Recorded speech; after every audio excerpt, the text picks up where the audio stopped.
for the first time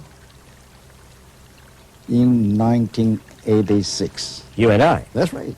When I was mayor of Shanghai. That's right. It was on a roof, out of doors. Out of door, near the Huangpu River. Exactly. Exactly. And I'm very happy to meet you again today. And I thank you very much for granting us this interview. You know, Mr. President, you took over a little bit more than 10 years ago, right? Widely perceived to be a transitional figure. You were not going to be number one. You were going to spend a few years running the country, and then somebody more decisive and somebody stronger and so forth was going to take over. But you confounded the skeptics. You took charge, and you're still very much in charge. Why do you believe that perhaps you were underestimated? I was the mayor, then the party secretary in Shanghai. In fact, I did not think that I would be transferred to the Central Committee here in Beijing. But finally, I was the man who was selected. Deng Xiaoping and other leaders of the older generation wanted me to become General Secretary of the Communist Party. I did not expect this. However, I've been in this position for 11 years, and I've always held the conviction that I need to do my very best to serve my country and my motherland. And maybe it was because of my hard work and my diligence that I still have the job. The shorter answers. You know the United States. Shorter answers, please. More concise. But I think my answer is roughly the same length as your question. I know it. That's absolutely true. If you make concise and brief questions, I'll give you brief answers. You are called, by some, the silk-wrapped needle. Is that one reason for your success? Or what does it mean? People use the same phrase to describe the character of Deng Xiaoping. I don't think I should be put on a par with Deng. But one thing for myself is that, for sure, is that I am a decisive figure. But that also would seem to mean you're a tough figure, a needle. In fact, a needle wrapped in silk is a very high compliment in Chinese, so I think I should be more modest. You studied the speeches of Thomas Jefferson and Abraham Lincoln as a youngster? When you were learning English? In fact, I was in middle school. And later, when I was a teacher in the night school in Shanghai, I also selected Lincoln's Gettysburg Address as part of my course. And maybe you want me to quote some lines from that speech. I do indeed. 407 years ago, our fathers brought forth on this continent a new nation, conceiving liberty and dedicated to the proposition that all men are created equal. Why did you learn that by heart? I'm particularly interested in the phrase, all men are created equal. That all men are created equal. Because this was a great influence on the students when I was in middle school. And I think what Abraham Lincoln described in his article still remains the goal of American leaders today. Especially the last paragraph, the government of the people, by the people, and for the people, never pushed from others. But Abraham Lincoln was elected by the people, right? That's right. Why is it that Americans can elect their national leaders, but you apparently don't trust the Chinese people to elect your national leaders? Why? I also believe that I am an elected leader, although we use different ways of election. The only difference between China and the United States on this specific question is the different systems of election that we use in our two countries. Because China has its own historical tradition, its own level of education, of economic development and social development, and so on. So I think each country should have its own individual system of election. Of course. But I don't understand still why you have a one-party state. What would happen? What would happen in China if there were 2 or 3 parties? Isn't it conceivable that, as in the United States, the competition between the parties to represent the majority of the people in that country make for a better country? 因为我是有8个民 Why 族 is it necessary to have opposition parties? It shows that you don't understand Chinese history. Americans think the whole world should adopt American values and the American political system. I don't think that is wise. It's not the American. It is the British. It is the German. It is the French. It is, I mean, it's all over the world. You are the last major dictatorship, the last major communist dictatorship in the world. You mean I'm dictatorship? Well, of course. A developmental dictatorship is what we believe it is.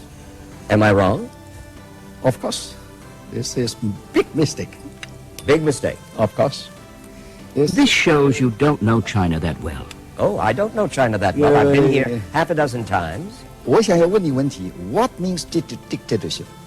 Dictatorship? When you do not have freedom of the press. And there is not freedom of the press here. There is not. That's a perfect example. You mean in China, there's not... Here, in China, yes. China.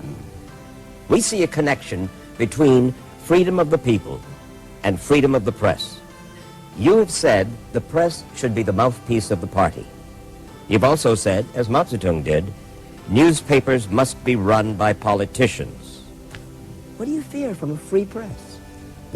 我想不管哪 I think for any individual country or any individual party, they always have their own publications to promote their own ideology. As I explained to you, the Chinese system is a multi-party system led by the Communist Party. And we do have freedom of the press. We have over 2,000 TV stations in the country. We have more than 2,000 local newspapers and more than 8,000 magazines. We publish more than 100,000 new books each year. You had never served in the armed forces of China, right? Correct. One of the most important parts of your job.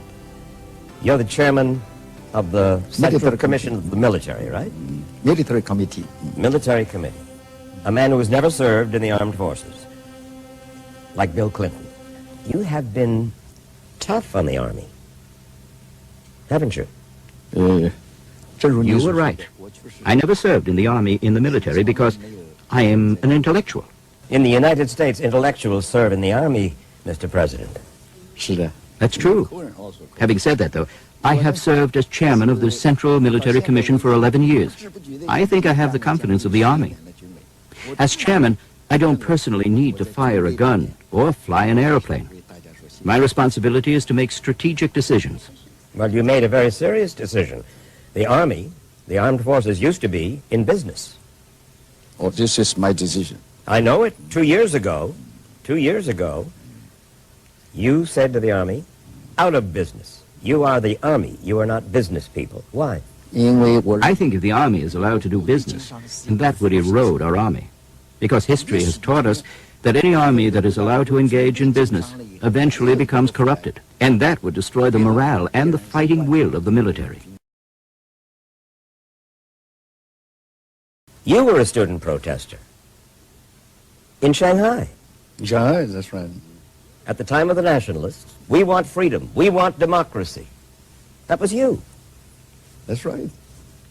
And that's what those folks, that's what those people in Tiananmen Square were saying. We want freedom. We want democracy. 这个 I first joined the student movement against the Japanese military in China. We sang our protest song, "Arise, my fellow classmates, and defend the motherland."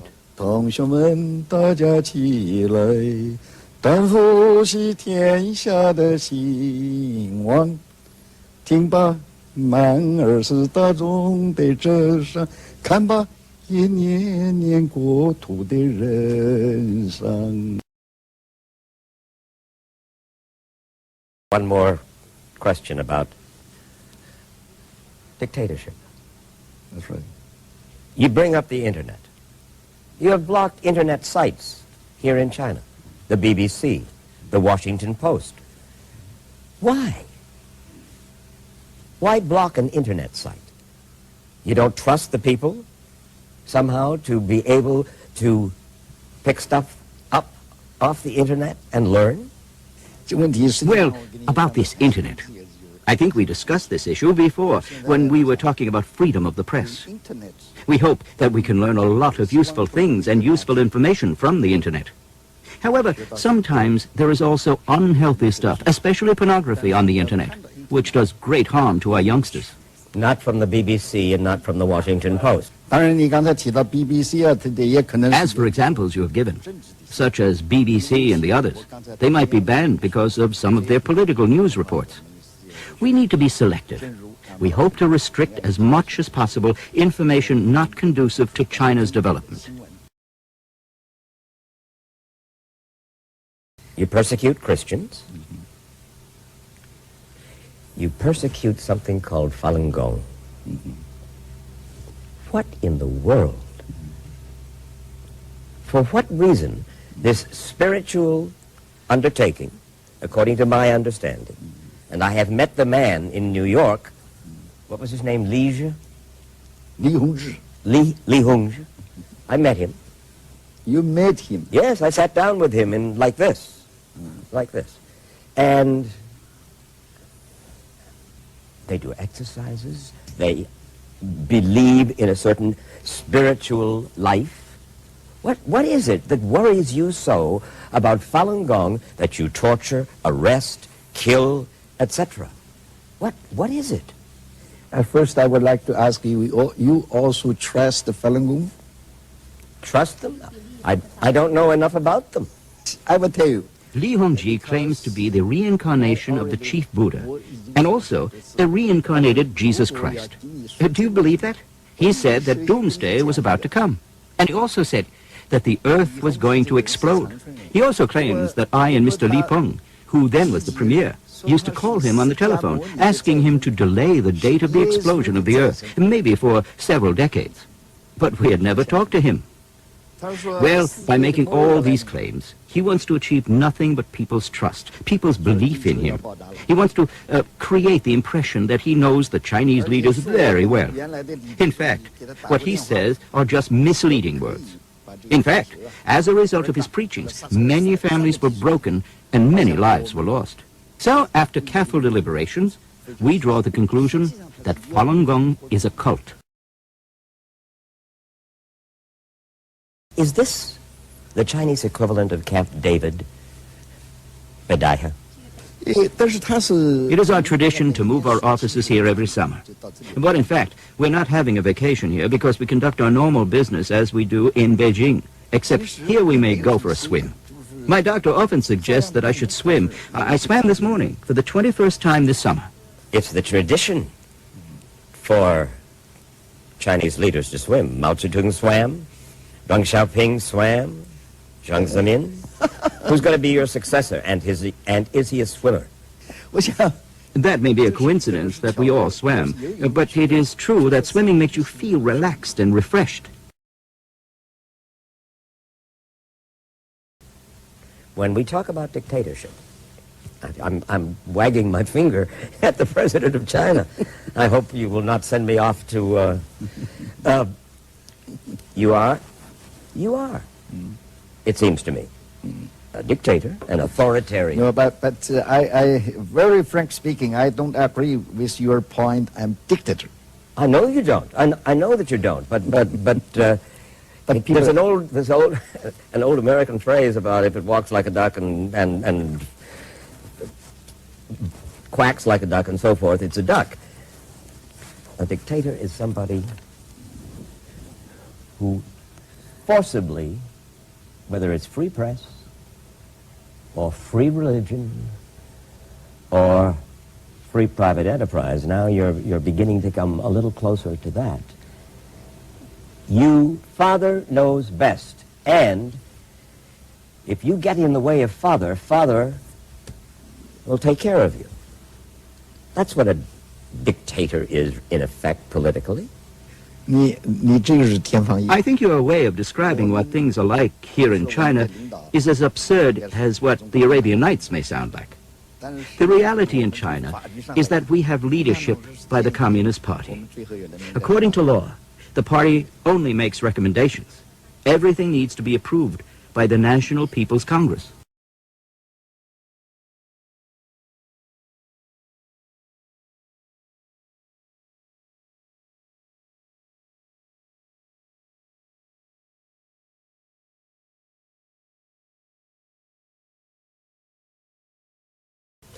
Look, one last question.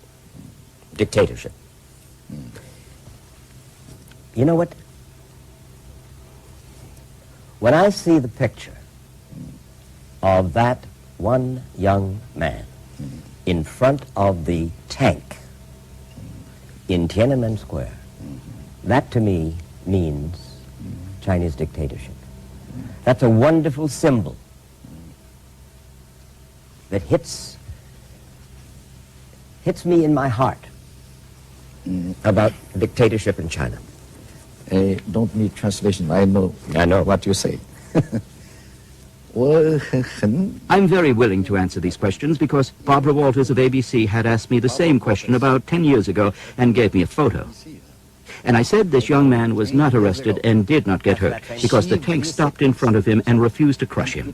And Barbara also gave me the name of who she believed was the young man, although I may have forgotten the specific name, but I asked people who were working with the public security agencies to use all of their networks to check out the whereabouts of that young man. And after a month-long investigation, I could say for sure that this young man has not been arrested. Did a part of you admire his courage? In fact, I've never met this young man, although we're trying to search out his whereabouts. But we do know that he was never arrested. I do not know where he lives now in China, but looking from the picture, I know he definitely had his own ideas. But whether his ideas were correct ones, that's an entirely different question. I cannot tell for sure who and what had influenced him. You haven't answered the question, Mr. President. Did a part of Jiang Zemin admire his courage? Now, I know what you're driving at. But what I want to emphasize is that we fully respect people's rights to freely express their wishes and desires. But I do not favor any flagrant opposition to the government's measures during an extraordinary situation. The tank stopped and did not run over the young man. I'm not talking about the tank. I'm talking about that man's heart, that man's courage, that man, that lonely man, standing against that. You were a student protester back in the Shanghai days.